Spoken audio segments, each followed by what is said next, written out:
Naši iseljenici vrlo često koriste termine tamo i ovde, ali najčešće ni sami ne mogu biti sigurni na šta tačno pomisle kada to kažu. Srbija je stalno prisutna u emocijama i želji za povratkom, a država boravka je svakodnevica u kojoj valja sačuvati identitet, a postati njen legitimni građanin. Kako to usaglasiti i dve sredine pomiriti u sebi? U Parizu je održana izborna skupština Saveza Srba Francuske, krovne organizacije naše dijaspore u ovoj zemlji. Nakon burne rasprave, za predsjednika je ubedljivom većinom i bez glasa protiv izabran David Jakovljević, a Savez opravdao svoje ime jer upravni odbor napokon sačinjavaju Srbi od Pariza preko Liona do Azurne obale. Ovih dana navršava se tačno četvrt veka od bombardovanja Savezne Republike Jugoslavije. Priču o vremenu zla vraćamo kroz sećanje srpske novinarke Mire Popović, koja je u to vreme bila dopisnica Tanjuga u Parizu, i Rene Žerara, ratnog izveštača Figaroa i Srbije pod bombama. Zašto je ovu ratnu dramu nemoguće zaboraviti i da li se greške iz 99. danas vraćaju celom svetu?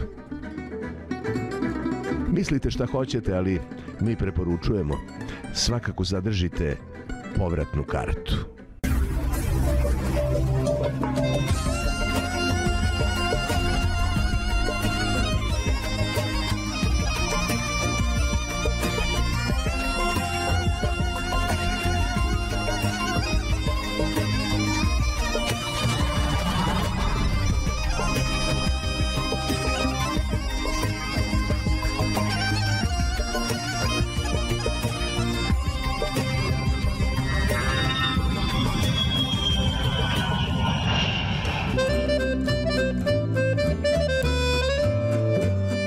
Oko 100.000 Srba samo u Parizu i barem 150.000 u celoj Francuskoj. Izuzetan značaj istorijskog prijateljstva, olimpijski grad, politička i kulturna prestonica. Zaista, bezbroj je razloga zbog kojih su oči Srbije uprte u našu dijasporu u Francuskoj.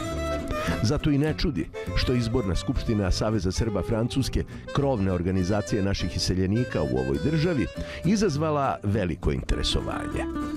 Drugi razlog je taj što je, posle vrlo pasivnog perioda, čemu je doprinela i pandemija, ali ne samo pandemija, za prethodnih godinu dana urađeno dosta, pa su apetiti za rukovođenje ovom organizacijom prosto porasli.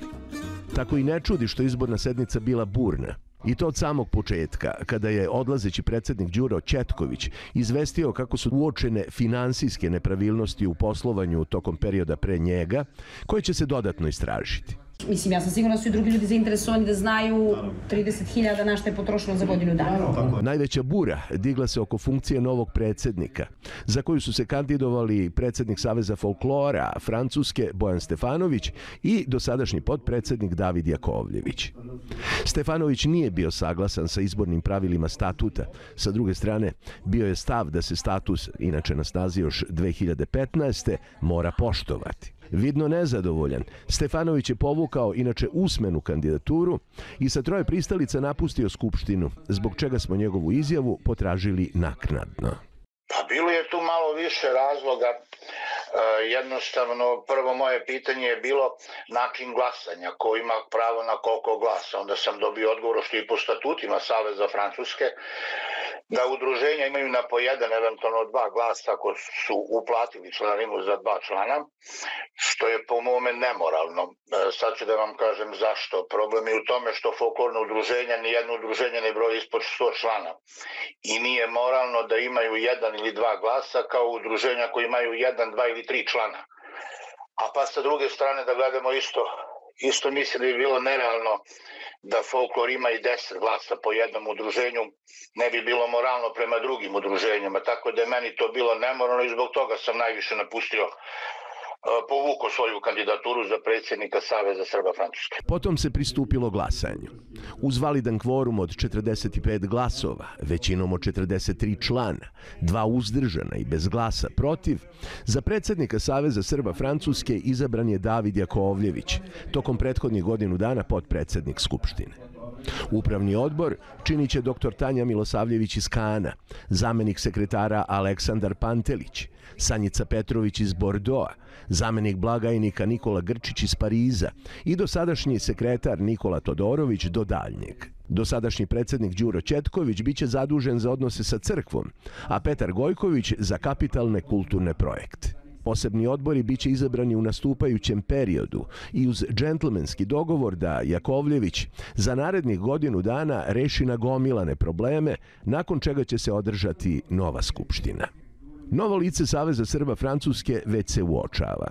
Tu su napokon predstavnici iz cele Francuske koji su na sednici prisustvovali uživo ili putem video linka. Veoma je važno zato što mi zajedno možemo da predstavimo našu zemlju kako trebamo, inače ja to radim u Bordeauxu i jako sam srećna zbog toga, a ova saradnja ako bude uspela, bit će, nadam se, na velikom nivou od velikog značaja za Srbiju samu, za našu decu i za uopšte našu kulturu i tradiciju. Gost današnje povratne karte je David Jakovljević, novi predsjednik Saveza Srba Francuske. Za samo godinu dana inicirao je brojne promjene i tako prepoznat kao čovek promjena. Koje su to osnovne stvari koje će se menjati? Pa prvenstveno što treba da se menja je način na kojem funkcionišemo. Mi moramo da imamo čiste jednostavne statute, transparentne, kako bi mogli svi da ih shvate. Da u budućem ne može mi neko reći da nije bio informisan o nečemu. Želim transparentno da postojimo i da bude Savez Srba Francuske jedna zajednička kuća. Moramo da budemo u skladu sa francuskim zakonom, da ne bi sebe stavili u nekim neprijatnim situacijama. Šta je radio tokom prethodnih godinu dana i sa kakvom vizijom dolazi na ovo mesto? Kao potpredsjednik sam imao želju da umrežavam što više institucija iz Srbije, iz regiona više Jugoslavije, iz Francuske i iz Evropskog parlamenta. Vizija je ogromna po pitanju prvenstveno servisa jednog kojeg želimo za najobičnije ljude, koje bi uvažavale rad svakog udruženja koji je danas član Saveza Srba Francuske. I vidjeli ste da smo proširili članstvo to, jer sad imamo sve gradove i skoro sve gradove van Pariza i širom Francuske. Zbog čega je važno da istaknuti pojedinci, klubovi i asocijacije uđu, zbog čega je to za njih dobro? Savez Srba Francuske priznaje svaka institucija u Francuskoj, u Srbiji, u regionu i čak i u Evropskom parlamentu. I to znači da na taj način sve što jedno udruženje bude želelo da ostvari preko Saveza Srba Francuske će to uspjeti. Što više nas bude bilo, što više će nas francuske institucije i institucije i uopšte institucije iz Srbije ili širom regionu shvatiti da smo pod parol jedne talentovane zajednice. Kako bi pomogli našem narodu najbolje, pomogli i socijalno, i ekonomski, i administrativno. Kakvi konkretni događaji nas očekuju u narednom periodu? Evo, u narednom periodu već smo započeli malo rad. Znajte da sam izabran pre nekoliko dana i da moramo još da formiramo konsultacije i da čujemo svakog udruženja i njegovo očekivanje.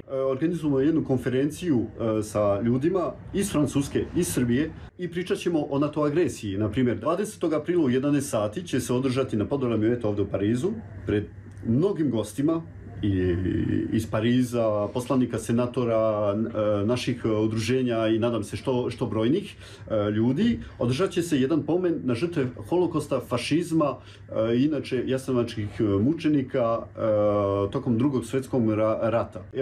Obeležavamo 90 godina stradanje kralja Aleksandra i u oktobru imamo želju da u Marseju sa svim udruženjima odemo baš na mesto toga stradanja, jer prve žrtve tog fašizma su bili zapravo kralj Aleksandar i ministar Louis Barthou, koji su zajedno stradali od tog fašizma po prvi put. I da podsjetimo taj isti narod, jer vidite kakva su vremena, da moramo da idemo na putu mira. Jakovljević kaže da se najpre mora povećati briga o najmlađima. Moramo o njima da brinemo. Ja bih voleo da, reći ću klinci, iz Bordeauxa se viđaju sa ovima iz Miluza. Voleo bi da Miluz ode u Nici, u Kanu. Voleo bi da postoji jedno umrežavanje prvo u Francuskoj, kad pričamo o umrežavanju međunarodno. Ajmo prvo mi da se umrežimo i da se upoznamo. A želimo isto da folklori naši, kao što je bilo 90. godina, ponovo započnu međunarodne folklorne igre i sport. Jasno je da sport smo zapostavili godinama. Mora sport da postoji u Savezu Srba Francuske, ne samo fudbal, nego svi predmeti. Odlični smo u basketu, odlični smo u vaterpolu. Imamo ovde gde to odraditi. Imamo mrežu, imamo gradonačelnike, nude stadione. Kad malo pre sam pomenio servis, želim isto da se povežemo ovde sa poslanicima i sa ljudima koji su u kapacitetu da nam kažu šta je potrebno da jedno naše dete koje u Srbiji studira za jednu diplomu može da uzme tu diplomu i da uvaži ovde. I zato je bitno da postoji jedna struktura kao Savez Srba Francuske koja je poznata i prepoznata od institucija kao glas jedan svih Srba. Političko angažovanje je u zemlji domaćina, a takođe i porekla, izuzetno delikatno i osetljivo pitanje. Kako se odnosite prema to? Pa evo, zakonito. Zakonito, po zakonu, jedno udruženje po zakonu 1901. nema pravo da se bavi politikom sem ako mu je odobreno postojanje u tom smeru. Što nije slučaj sa Savezom Srba Francuske. Nije slučaj Saveza Srba Francuske. Svaki ima pravo u svoje lično ime da se bavi politikom kako god zna i kako god želi. Svoje lično ime. Kao predstavnik jednog udruženja on to nema pravo. A mi nemamo pravo da se mešamo u politici i da guramo jednoga više nego drugog. Pariz i Francuska ove godine žive u znaku sporta, spremamo se za olimpijadu. Kakvu ulogu Savez Srba Francuske namerava da preuzme sa tim u vezi? Ogromnu jer smo zahtevali od Evropskog parlamenta fondove, a inače i konkurisali smo da dobijemo još finansijski doprinos kako bi uključili sva udruženja u jedan divan program koji se zove Beograd, Pariz, Novo doba, Novi dan. Taj projekat će da uključi sve, zato što ćemo od prije početka tih olimpijskih igara, čak krajem maja, početkom juna, započeti jedan ogroman projekat koji će trajati do novembra i koji će se artikulovati u 4 teme. Kultura i predstavljanje Srbije, turizam, da bi upoznali ovdje ljudi, svi koji će biti u Parizu tada, našu divnu zemlju, da bi mogli da je posete, ekonomski, da uključimo nekoliko malih firma jednog nivoa koji je naš. Kakvu organizaciju želi u budućnosti? Jedan servis koji će briniti i koji će umrežavati Srbe sa Francuskom, Srbe sa Evropom, a takođe Francuze sa Srbijom, kako bi doprineli najbolje našem narodu.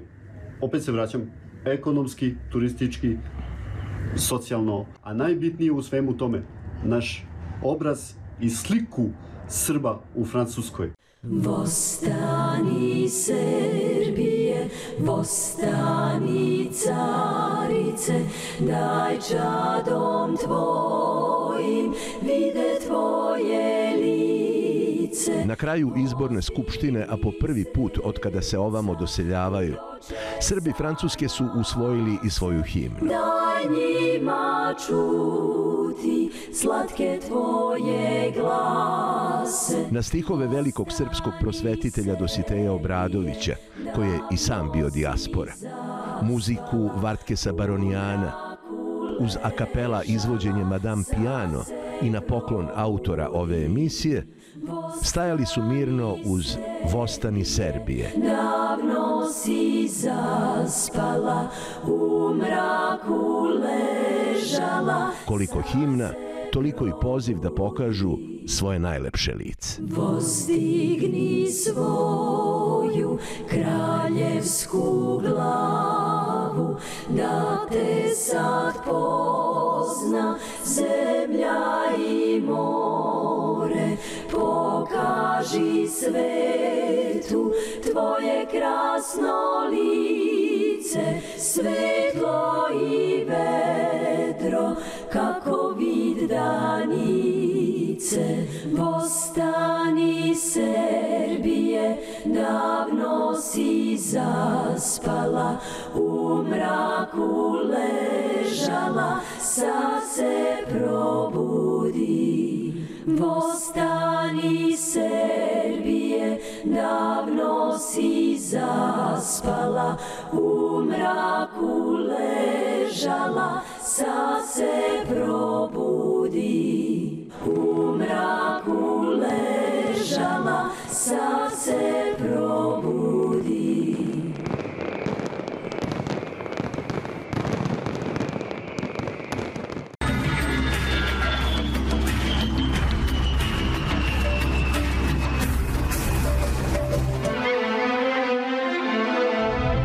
Još od vremena bombardovanja Savezne Republike Jugoslavije, Srbi Francuske se ističu humanitarnom pomoći i manifestacijama od Parijskog Trokadera do Nice, Strasbura, Liona. U pripremi je nova konferencija gde će ovo vreme ponovo biti diskutovano. A na jednoj od prethodnih upoznali su se Mira i Renaud. Mira Popović, novinar, književnica i prevodilac. 1999. bila je dopisnica agencije Tanjug iz Pariza. Danas se bavi pisanjem. Dobitnica je nagrade Žensko pero za najbolji ženski roman 2017. Renaud Girard, komentator i ratni reporter prestižnog parijskog Figaroa. Geopolitički ekspert. Ratnu dramu Jugoslavije pratio od početka sukoba 1991. do 5. oktobra 2000. Agresiju na Saveznu Republiku Jugoslaviju 1999. pod bombama proveo od prvog do poslednjeg dana. Miri i Renaud smo u različito vreme i na različitim mestima postavili ista pitanja i dobili retko svedočanstvo o pozadini pravog, ali i medijskog rata koji je 1999. besneo na našim prostorima. Krenimo redom. Sve do večeri 24. marta 1999. Srbi nisu bili sigurni da će biti bombardovani. Da li ste vi to, prateći konferenciju u Rambujeu, očekivali? Očekivao sam bombardovanje jer mi je na konferenciji u Rambujeu brzo postalo jasno da Amerikanci nisu neutralni u ovom konfliktu. Jedan događaj koji ja nisam zaboravila, to je bilo hapšenje jednog obaveštajca, da tako kažemo, se zvao Bunel. On je bio šef kabineta francuskog vojnog predstavnika u komandi NATO u Briselu. I on je Srbima predao dokumenta o budućim metama. Ne treba zaboraviti da je to bilo godinu dana ranije ili nekoliko meseci ranije. Nous, journalistes, nous avions posé une question à Madeleine Albright. Pitali smo Madeleine Albright, ukoliko Srbi ne potpišu sporazum, šta ćete raditi? Si les Serbes ne signent pas, ona je odgovorila, bombardovat ćemo ih. We will bomb them. Tako je počinjalo, bombardujemo Srbe, a Albance jednom je rekla, pa oni se kreću ka potpisivanju. Znači, ona ih je unapred amnestirala. Francuzi nisu želeli bombardovanje Srbije. Oni su činili sve kako bi Srbe ubedili da je dolazak NATO trupa na Kosovo u srpskom interesu. Albanci su bili dovoljno spretni da se predstave kao žrtve, ali za nas koji znamo kako stvari stoje na terenu, bilo je jasno da su zapravo Srbi tamo u manjini. Vaši utisci o konferenciji u Rambujeu? Delegacija Prištine bila je veoma jaka, nju je predvodio Hašim Tači, njegova organizacija Oslobodilačka vojska Kosova nekoliko meseci ranije je još uvijek bila na listi terorističkih organizacija State Departmenta da bi sada on bio pregovarač. Ja mislim da je Milošević pogrešio što nije došao na konferenciju u Rambuje. Setimo se samo Dejtona, odakle se ipak vratio sa dobrim koncesijama od strane Zapada. Mislim da je Milošević vrlo loše igrao. Mislim da je istog časa po potpisivanju Dejtona on trebalo da bude taj koji Zapadu uručuje dosije Kosovo i kaže hajde sad ovo da rešavamo. Ali on je pokušao da to uradi sam i nije uspeo. Smatrao je Tačija teroristom i stav Beograda je bio nećemo da pregovaramo sa teroristima. Nivo nije bio dovoljno visok. Kažem, kad je došao Milutinović, to je bila druga priča, ali već je bilo gotovo. Koliko su mediji uopšte uticali na događaje 99. Ako vas pozovu za neki okrugli sto ili šta je znam, drugi sagovornici bi vas pojeli sa njihovim argumentima i to je uvek ista leksika, da tamo vlada teror, a onda vas odmah izjednačuju ako vi pokušate to da branite, da ste vi za režim, da ste ovako i onako. Jednostavno to apsolutno nije moglo. Miloševiću sam 15 puta tražio intervju za Figaro, nudio stranu, 2 sve da objasni svoju poziciju na Kosovu. Nikada nije želeo da me primi. Savremeni ratovi se ne vode samo oružjem. Medijska propaganda je nekada još važnija. Posebno na Balkanu, gde se ratovi dobijaju uz podršku bitnih saveznika. Frappes aériennes de l'OTAN sur des cibles serbes depuis quelques minutes. C'est une agence italienne qui vient d'annoncer, c'est donc désormais un engagement militaire des forces alliées. Neprijateljski avioni agresorskih NATO snaga oko 20 časova izvršili su prve raketne napade na našu zemlju.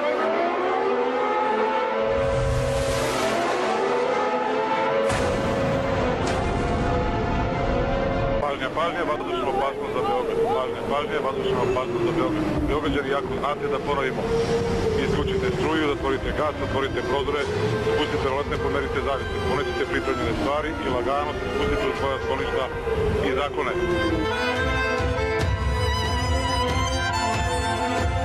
Kako su države građanske demokratije uopšte mogle da bombarduju bez odluke Ujedinjenih nacija i sopstvenih parlamenata? Bilo je pokušaj u Francuskoj da se to stavi na parlament, ali ta mašinerija, ta odluka koja se donosi na potpuno drugo mesto, ne u parlamentu, je krenula.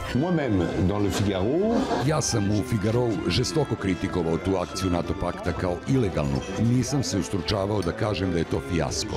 Potpuno je jasno da je agresija na Jugoslaviju ilegalna sa aspekta međunarodnog prava.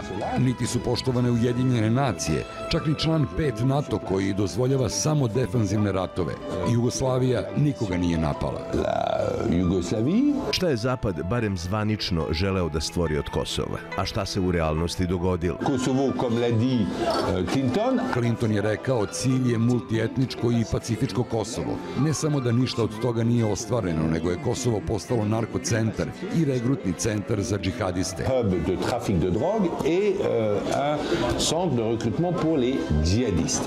Treba se setiti tih argumenata koje je Zapad koristio, a to je humanitarna operacija.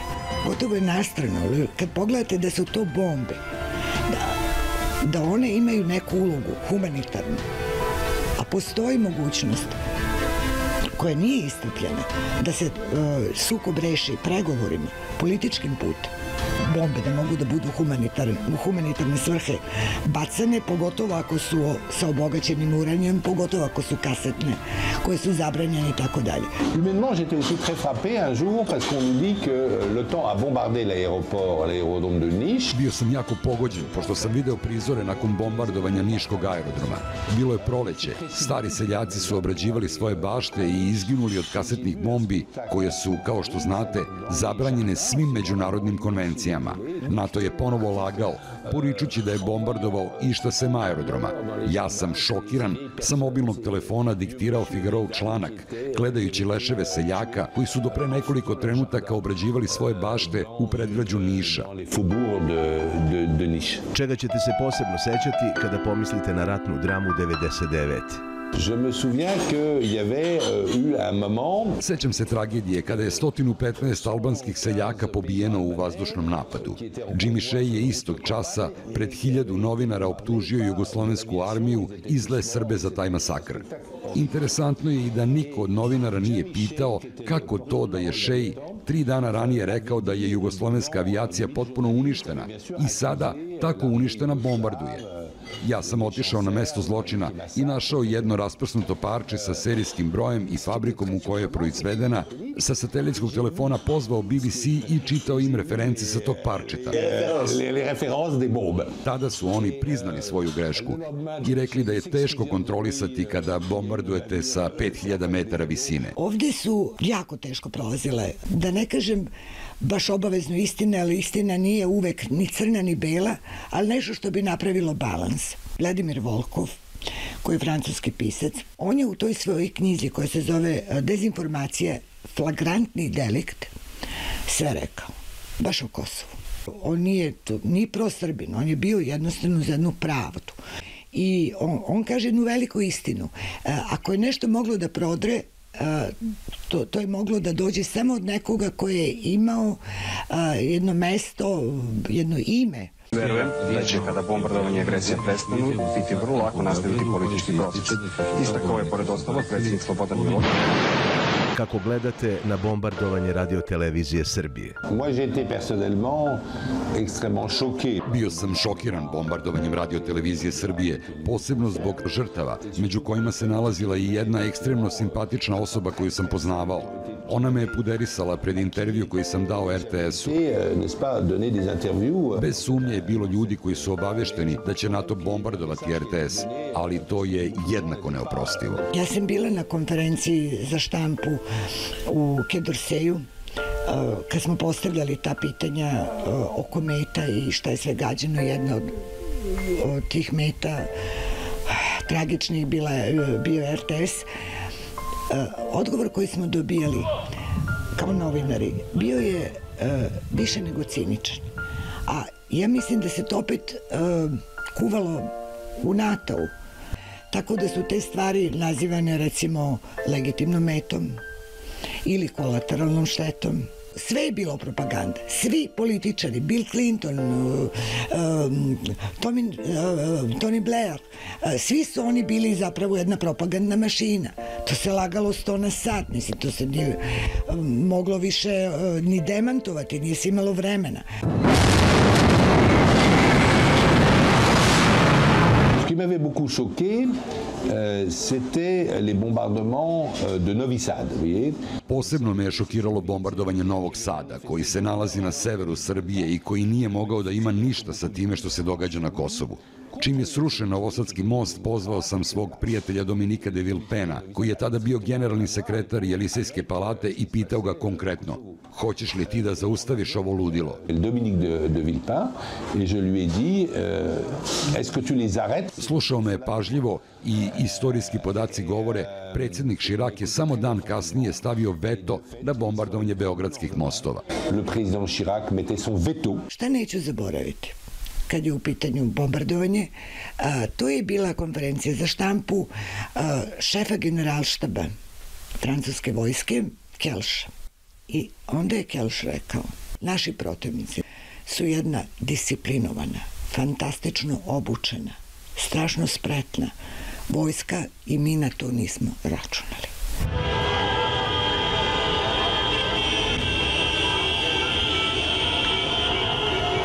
Today and tonight and for over the world going to be peace. No more war in this country. No more war in Europe, you know. There's going to be peace all over the world.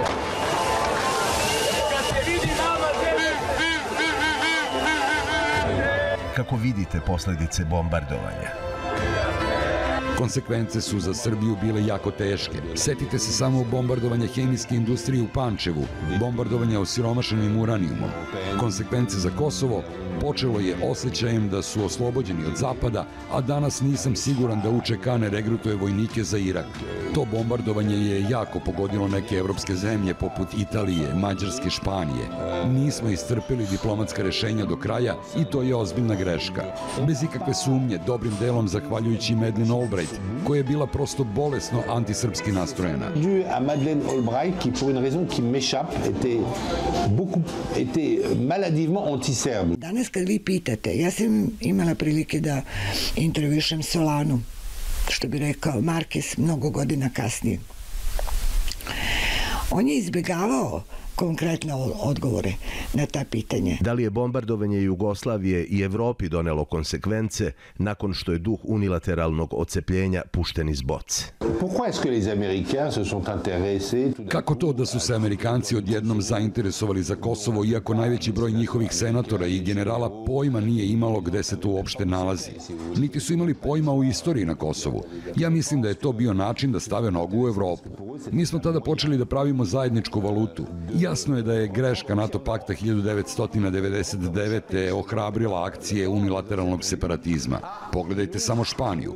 Vrlo brzo nakon Kosova ste imali slučaj Osetije.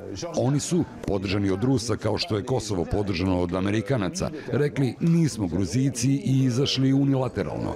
A Rusi su, dobivši argument na poklon, mogli da kažu: vi ste ti koji su prvi počeli. Et les Russes avaient des arguments pour dire aux Européens, c'est vous qui avez commencé, c'est pas nous. Koji je vaš globalni utisak nakon bombardovanja Savezne Republike Jugoslavije 1999?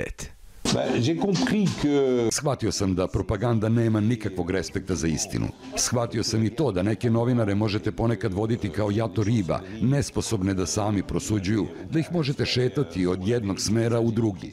Bilo je svakako i zločina, bilo je i sa druge strane, ali eto da kažem, bilo je svakako, nažalost, bilo je zločina sa srpske strane. Ali sigurno nije bilo tih dimenzija. Mogli su da gledaju šta je radila srpska strana i trebalo je, ali su morali da vide i sav teror koji su Srbi takođe podnosili na Kosovu. Nisu hteli da vide ono što smo videli, ali o čemu sam ja i pisao. Zastrašivanja, ubistva i proterivanja Srba, Roma, Bošnjaka nisu nešto što mi ovde znamo. Pazite o čemu se radi. Kako je NATO objasnio da radi nešto dobro i kako su novinari stali iza te tvrdnje, za novinare je bilo jako teško reći prevarili smo se. En fait, on s'est trompé.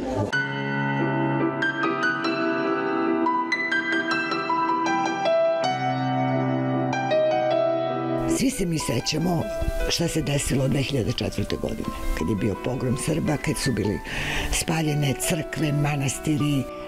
Ne mogu da kažem da je bilo pokajnički, ali zaista su počeli da se pojavljuju tekstovi koji su sada govorili o obrnutoj situaciji, da postoji etničko čišćenje Srba na Kosovu, da su oni ugroženi, da žive u enklavama i tako dalje. Nije to baš ni bilo tako stidljivo, ali ipak pojavili su se neki drugi ratovi. Surovo je to, što ću reći, ali kao da više nije bilo u modi. A ima i nečega što je sigurno tačno, ja sam pitala kolege, ih je bilo sramota. Od tog doba deli nas punih četvrt vek. Sa jedne strane, ostala je živa rana nealbanskog stanovništva u novoj stvarnosti, otvoreno teritorijalno i pitanje srpskih svetinja na Kosovu i Metohiji. Sa druge, želja da se ovo vreme zla i nepoštovanja međunarodnog prava nekako gurne pod tepih, što danas izgleda uzaludnije nego ikada, i to pred pitanjem svih pitanja. Da li su upravo događaji od marta do juna 1999. nepovratno otvorili Pandorinu kutiju koja se sada razgoreva od Ukrajine ka celom svetu?